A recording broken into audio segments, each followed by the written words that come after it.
To understand blockchain, let's go back to 500 AD on the island of Yap, located in what is now Micronesia. The Yapese people had stones like this everywhere. This is a Yapese coin. It was their money. It's about 200 kilos, so spending these like modern coins, that posed a bit of a problem. Well, the Yapese solved this by not ever physically moving the coins. The coins were placed in very visible locations on their tiny island. Every adult Yapese knew who the owner of each coin was by memory. When two people wanted to transact, they would announce the change in ownership to the other Yapese, who would all update their knowledge of whom the coin belonged to. Voila, the coin was exchanged. The Yapese were using what we would call a distributed ledger. It's a ledger in that each Yapese had a mental record of the ownership of all coins, and they would mentally update that ledger anytime there was a transaction. It's distributed in that the ledger wasn't just known by one person, it was known by all people. Now, the Yapese could have asked one person to keep track of the mental ledger of coins. That person would have to be really trustworthy in terms of both honesty and administration skills. The monopoly that person would have on transaction activity might lead them to charge a fee or make rules for who and when one can transact. And problems would arise if that person fell ill, decided to leave, or if their integrity was compromised in some way. That central person would be a bank. Distributed ledgers perform many bank-like functions without requiring trust in a central entity. In the Yapese example, a person can't tamper with the ledger and claim ownership of a stone that doesn't belong to him, lest all the Yapese come forward and contradict his claim based on their knowledge of the ledger, so fraudulent transactions aren't likely. Also, if one particular member of the tribe isn't available or moves away, thereby losing a copy of the ledger, transactions can still be validated by the other Yapese, so the system is fault-resistant. Perhaps most interesting is what happens if a coin gets destroyed or lost. In one instance, a large stone fell overboard on the way back from the island where they quarry the stone. No problem, the other Yapese decided. We can imagine your coin sitting there in the ocean, we'll give you credit for it, and we will mentally use it for transactions like we do with the others. So even if for all practical purposes the coin doesn't even exist, they could still use it to transact. Distributed ledgers turn out to be one of two key concepts you need to understand blockchain. But before I explain blockchain further, let me first tell you a way to summarize the book War and Peace in just 20 letters.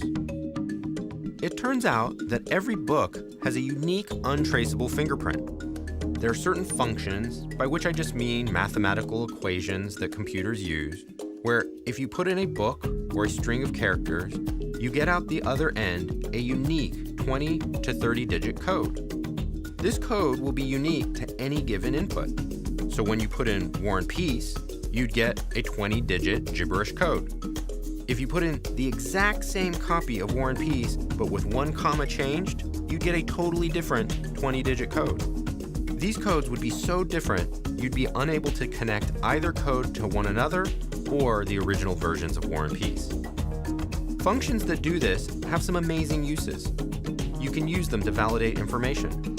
Let's say you were about to sign a lease and you wanted to make sure that you're signing the same copy as the landlord. You could drop your version and the other into the function, and if there was even a comma difference, they'd yield different 20-digit codes. You can also use functions like this to obscure your identity. You could combine your personal info, your name, date of birth, hair color, into a string of text and put that text into the function to generate a unique 20-digit code. You could then use this code as your internet identity to conduct business online, confident no one could connect it back to you. But if later someone wanted to verify that it was you who owned the code, you can show that you know the only combination of inputs that can regenerate that code.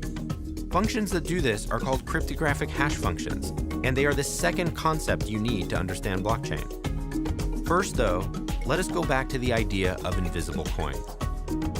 We know from the island example that a distributed ledger allows you to transact with coins, even if the underlying coins don't exist, just like the coin at the bottom of the ocean.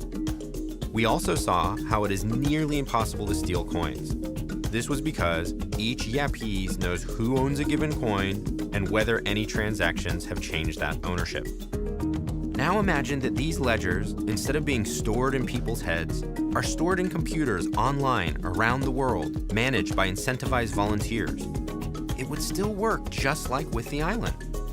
Each computer would have a copy of the ledger showing coin ownership that's visible and known to everyone. Every time a person wanted to make a transaction, she would just announce to the computer network her intention to send coins to someone else. All those computers, upon hearing that announcement, would update their internal ledger by deducting a coin from her and adding a coin to the other person. We would only be missing two things to make this workable in the real world. First thing we're missing, we need a way to disguise the identities of people on the public ledger, since most of us aren't going to put our names and transaction history in public view. We can solve this with a hash function. Each person's identity details can be reduced to an unrecognizable 20-digit code, where only the owner knows the inputs required to generate the code, thus anonymizing participants. The second thing we'd be missing to make this workable is a way to quickly compare ledgers between computers, to make sure they're starting from the same version of the transaction record. We can also address this with a hash function. Each computer can turn its ledger, which is just computer text, into a 20-digit code and compare it with codes for ledgers on other computers. If the codes all agree, we know the ledgers are the same. If they're the same, it's likely they represent an accurate view of coin ownership. Implicitly, this makes it almost impossible to tamper with the ledger, because to do so, a person would have to tamper with 1,000 other ledger copies stored independently in computers around the world. We've just invented Bitcoin, the digital currency we've all heard so much about. Bitcoin is a shared distributed ledger to transfer invisible coins. Anyone can join this ledger by creating a 20-digit coded identity and obtaining coins from some other users in a transaction. Those concepts, the distributed ledger coupled with hash functions, those together are often called blockchain, or sometimes just distributed ledger. The first blockchain was built to enable Bitcoin, but blockchain can be so much more. To illustrate that, we need to see how modern airplanes have become just like iPhones. A year ago, I was taking a flight that had to abort takeoff by coming to a screeching halt halfway down the runway. The captain reassured us it was a minor problem with the wing. You know, the part that keeps the plane in the air. Not to worry, he said. The mechanics would get it sorted. But a bit later, he came back on to let us know it was not a mechanical issue. It was a software bug. No big deal, he said. We're downloading a software patch and should be good to take off in 20 minutes. So while my iPhone is downloading a software update from Apple, my airplane is downloading some Do Not Die update from the airplane manufacturer. This led me to a dark realization. If there are bugs with Wing software, there could soon be Wing software hackers. And such worries actually intensify as we enter the world of autonomous cars, robots that perform surgery, and computers that give financial advice. In fact, professors at University of Michigan demonstrated it was possible to kill patients who have pacemakers by hacking their devices wirelessly. A lot of smart people think blockchain could help give us some security in this automated world. Take the hacked plane scenario. Picture 100 planes around the world, each communicating to one another on a network.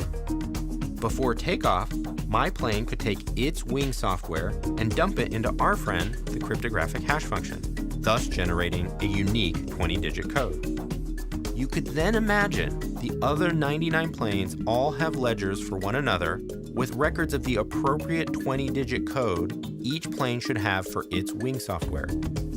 My plane could compare the code generated by its Wing just before takeoff with the code stored on ledgers in the other 99 planes.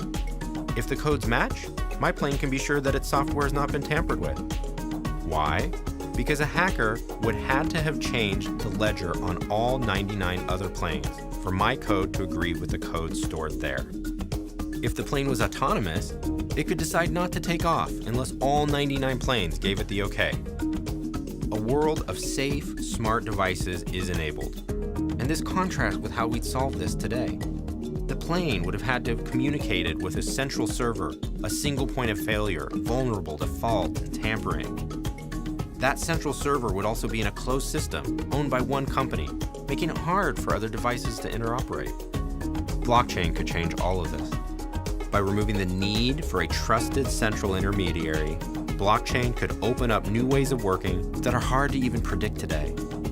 With the trend towards faster technology adoption, blockchain is likely to make its impact known sooner rather than later. We hope this video will help you get ready.